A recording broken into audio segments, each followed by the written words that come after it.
The American Secretary of State Antony Blinken attended the ASEAN post-ministerial conference. During the meeting, he's urged the allies to address key global challenges. Blinken condemned Russia's invasion of Ukraine, escalating skirmishes in Myanmar, North Korea's military build-up and also its nuclear threats. He criticized Beijing's unlawful and increasingly assertive activities in the contentious South China Sea and the threats towards the self-ruled island of Taiwan. Listen in. We look forward to discussing all of the work that we're doing to improve the lives of our combined 1 billion people.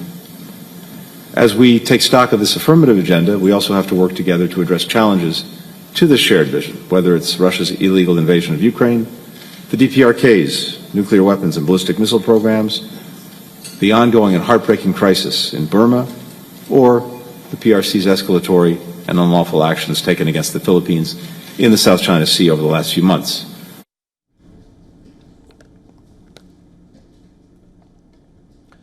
China's continued support of Russia and its weapons support for the ongoing war in Ukraine has remained a bone of contention between the two global powers.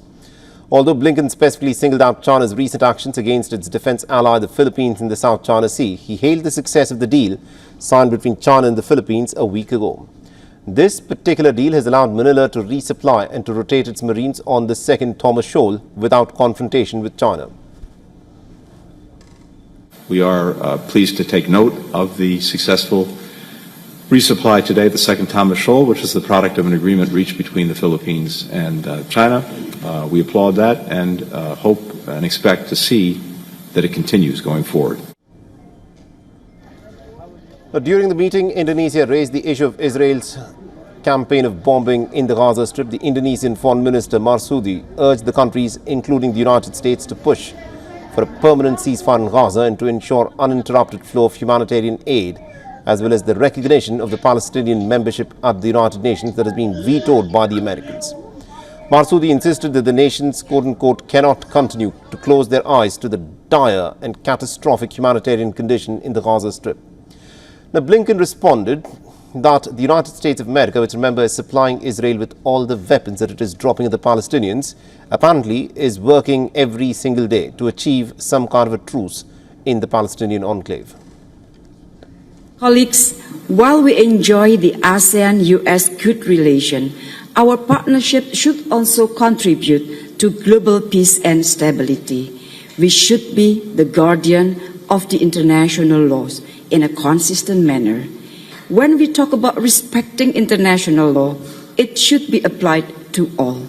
It should be applied in Ukraine issue, South China Sea, and certainly for Palestine. Now, last senior diplomats from China and the United States held talks on the sidelines. They agreed to maintain the lines of communication despite the rivalry and the deteriorating bilateral ties. The U.S. Secretary of State Antony Blinken also met his Chinese counterpart Wang Yi, and it was the sixth such interaction between the two ministers since June behind closed doors.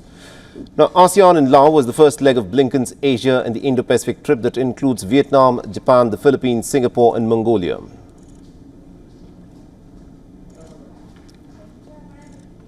For all the latest news, download the WION app and subscribe to our YouTube channel.